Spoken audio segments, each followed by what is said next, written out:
Penyiapan data yang akurat perlu dilakukan pemangku kepentingan menyusul kelambanan vaksinasi terhadap 1,4 juta tenaga kesehatan yang disebabkan masalah pendataan dan akurasi data minim sebagai biang keladi persoalan.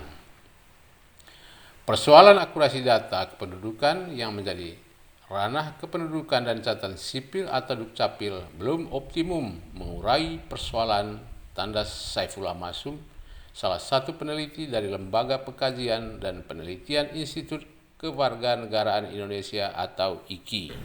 Impact dan dampak personal itu sangat luar biasa, apalagi kalau tidak punya database atau dokumen kependudukan sama sekali. Kalau itu saya kira bisa diselesaikan secara sistem maupun secara personal. Nah, yang kedua, dampak yang sifatnya secara kolektif kenegaraan. Jadi akibat dari tidak teraturnya data dokumen kependudukan itu menjadi problem sampai sekarang pun. Kalau kita memang yang lebih masif, lebih terpercaya relatif ya, itu memang di Dukcapil, karena undang-undang mengamalkan database itu semuanya itu di Dukcapil. Tapi karena nggak tahu kenapa kok masih dicurigai bahwa itu belum juga sahih gitu, belum juga valid, hingga BPKBN masih punya data sendiri, terus kesehatan punya data sendiri, apalagi mungkin Kemensos juga pada sendiri. Menjawab kelambanan vaksinasi terhadap 1,4 juta tenaga kesehatan tersebut, pemerintah berencana menggunakan integrasi data dari Badan Penyelenggara Jaminan Sosial Kesehatan atau BPJS Kesehatan dan Komisi Pemilihan Umum atau KPU untuk memetakan penerima vaksin COVID-19 tahap pertama vaksinasi kepada tenaga kesehatan. Setidaknya ada 2 sumber data kependudukan yang menjadi acuan pemerintah. Artinya tidak ada satupun lembaga tunggal yang menjadi sumber data paling valid, dan hal ini menurut Saifullah Masyum memotret kebijakan politik negara terhadap data warga negara tidak serius digarap. Masyum memberi contoh, misalnya data penduduk di perbatasan Sambas Kalimantan Barat oleh pemain politik praktis digunakan sebagai data pemilih untuk pemilu Malaysia.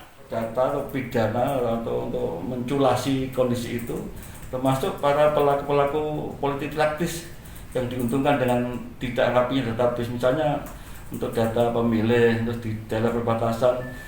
Itu saya pernah dengan kawan-kawan itu di Sambas itu menemukan fakta dari laporan para camat yang kita ketemu itu, memang sesekali kita digunakan oleh pihak Malaysia untuk jadikan pemilih di sana.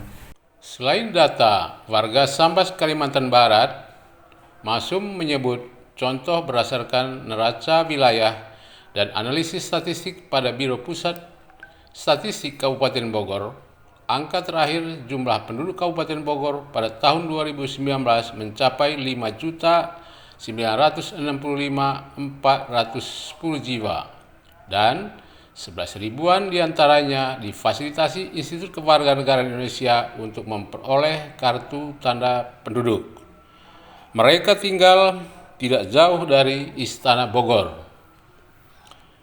Digitalisasi untuk semua, demikian juga merancang Make Indonesia 4.0 berbasis data sebagai sebuah roadmap atau peta jalan yang terintegrasi untuk mengimplementasikan sejumlah strategi dalam memasuki era industri 4.0 akan terus menjadi angan-angan tanpa upaya serius para pemangku kepentingan memvalidasi dokumen kewarganegaraan bagi setiap warga negara.